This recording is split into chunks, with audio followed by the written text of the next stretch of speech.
Hello everyone, hope you're doing well. Today we are back looking at the past developers for March of 2021, and we're going to have a look at the aviation stuff. And at the same time, I'm splitting this into two videos, basically because there's a lot of information about very specific machines, and I want to make sure that we cover it all, just because they have some very interesting stories. So enjoy the video, and here we go. The first one is the F-5C Skoshi Tiger. Now, all this aircraft is the F-5A Freedom Fighter in US service. We already have the F-5A Freedom Fighter in the game, so we will just be transporting it from there into the American tree. That's about it. Terric G2014 has got the BAC TSR-2 passed. Now this is kind of surprising since the TSR-2 never really lived up to expectation and never really went anywhere, but at the same time, I suppose since they changed the rules when it came to requirements for these things to be passed, it seems like we're going to get some weird and wonderful stuff. The story starts for the TSR-2 in 1956, when the RAF and MOD were concerned about the aging state of the English electric Canberra, which was starting to become outdated. The MOD and MOS began discussions with English Electric to develop a new strike bomber capable of traveling at Mach 1.5 with a 2,000-mile range and capable of carrying out low-altitude ground strikes. English Electric began developing concepts under the designation P-17, and English Electric's original concept had straight wings and engine pods, but this was rapidly brushed aside for delta wings and engines in the rear of the fuselage. Eventually, more specifications were issued to English Electric. The aircraft was to carry a minimum of 4 1,000-pound bombs, but 6 would be better and be capable of short takeoff with the possibility of vertical takeoff being desirable. Not long after this, the 1957 Defence White Paper that was responsible for the merger of many of Britain's aircraft companies was issued, including the merger of English Electric and several other companies to form the British Aircraft Corporation and Bristol Aerospace Engine Concern and Siddeley to form Bristol Siddeley. This paper also made the in hindsight rather foolish assessment that manned aircraft were redundant and that all the RAF would need was the V-Force.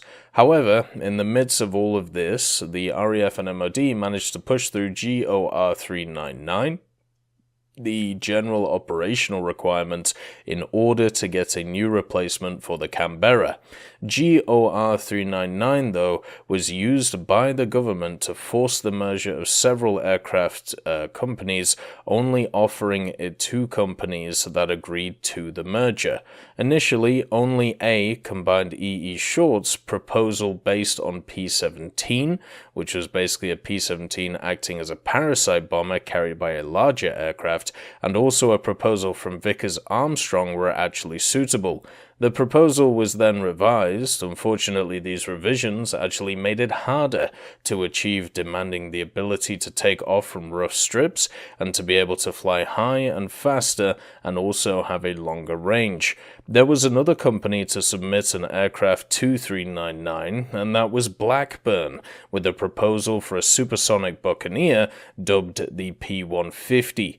The RAF was not interested in it despite the merits of modifying a pre-existing airframe, basically because the RAF didn't want to use a naval aircraft. Weirdly, this didn't deter Blackburn, who kept submitting the variant to the RAF.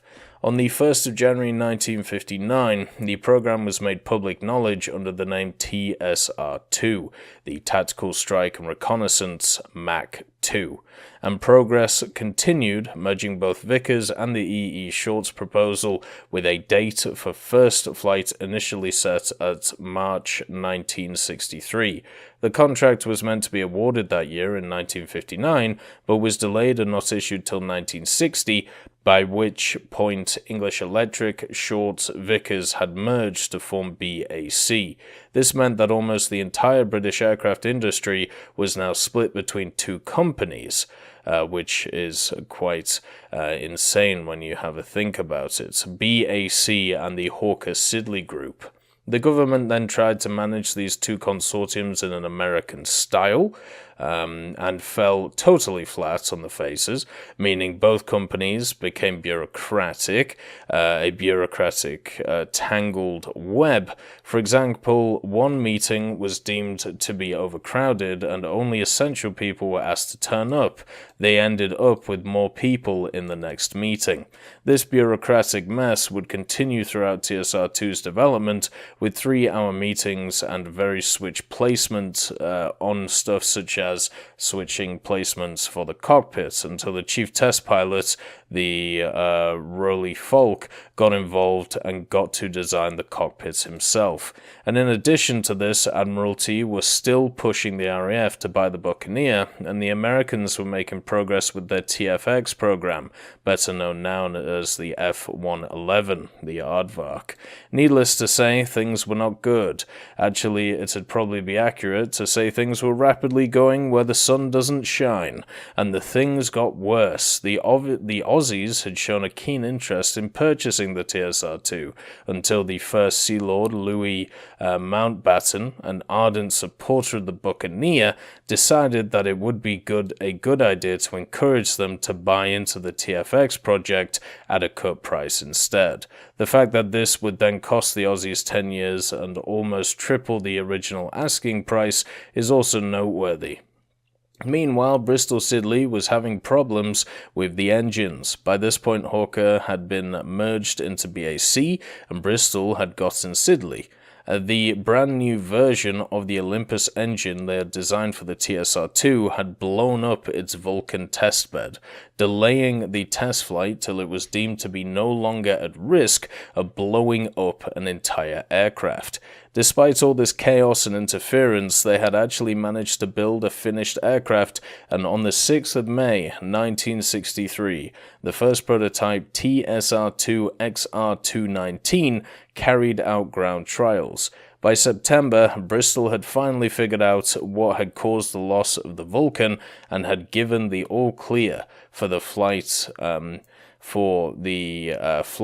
Provided not too much time was spent above 98% power, or things might start exploding.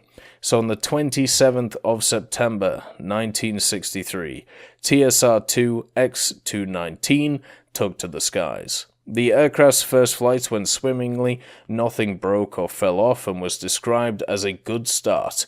However, due to the power limitation and missing systems, it wasn't truly representative of what the aircraft could do. No more flights were carried out till the end of the year, by which point the engine problem had more or less been sorted, and they could turn their focus to more pressing issues, like the unfortunate vibration of the aircraft, which turned out to actually be a dodgy fuel pump, and some landing gear issues that were also sorted out in turn. It was then decided to move test flight sites to the former English Electric runway at Wharton. This was the XR129's 14th flight, and the only time it ever got a chance to go supersonic, when it went smoothly to Mach 1.12 without reheat, forcing the Lightning following it to have to engage its own reheat. But despite all these victories, the TSR-2 was still under a lot of pressure, basically because of the fact that the Buccaneer and the F-111 was mounting the poor management and also had increased costs behind it. So a lot of people were looking at the Buccaneer and the F-111 as better solutions because of it. Things had gotten dire in 1965.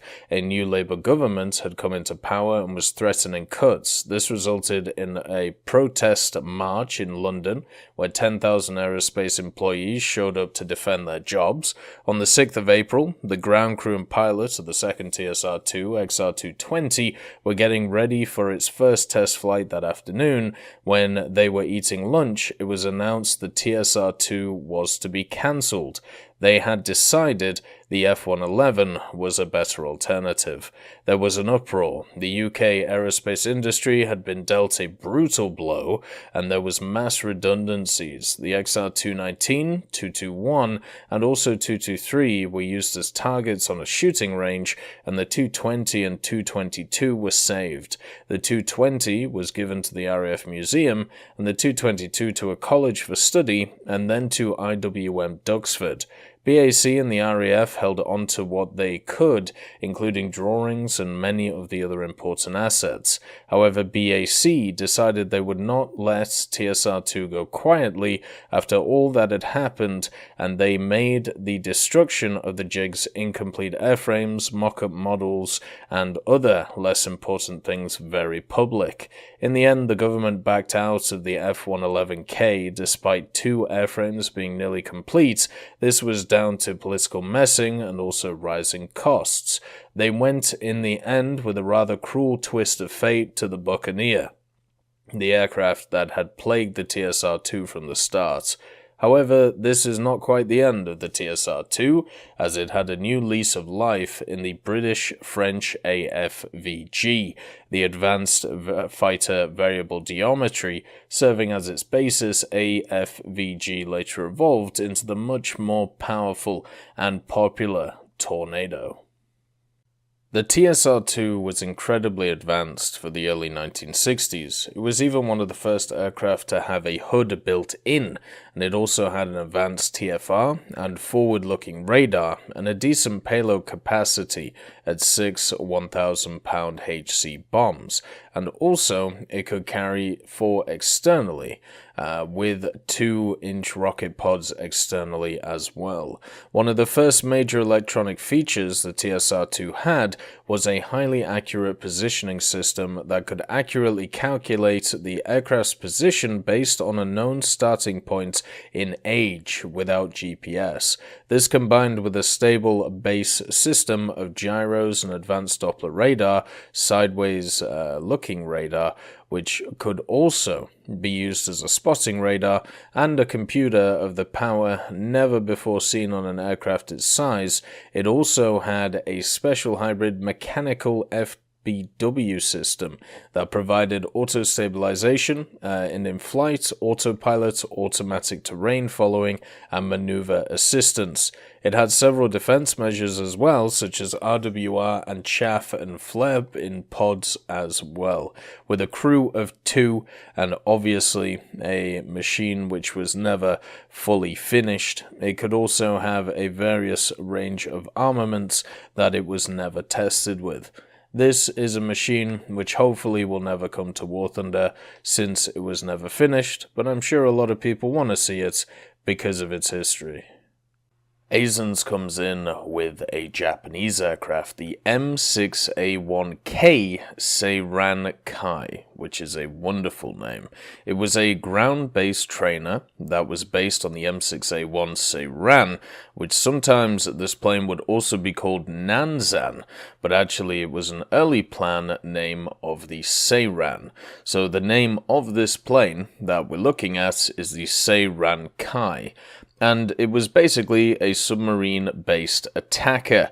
At first, they planned to equip 250 kilo bombs to attack enemy merchant ships, but by the order of the Grand Fleet, its usage changed to equip 800 kilo bombs, or torpedoes, to surprise attack enemy fleets, which would be in anchorage. But to equip 800 kilogram bombs or torpedoes, they needed to remove its floats, so they needed the ground-based trainers to be for pilots.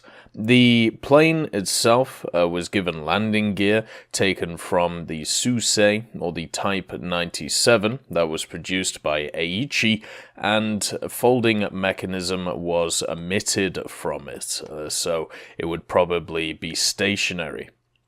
In the plan, they built, or they were going to build 5 of these, but unfortunately I don't think that was made. There was at least 1 built, which is kind of interesting.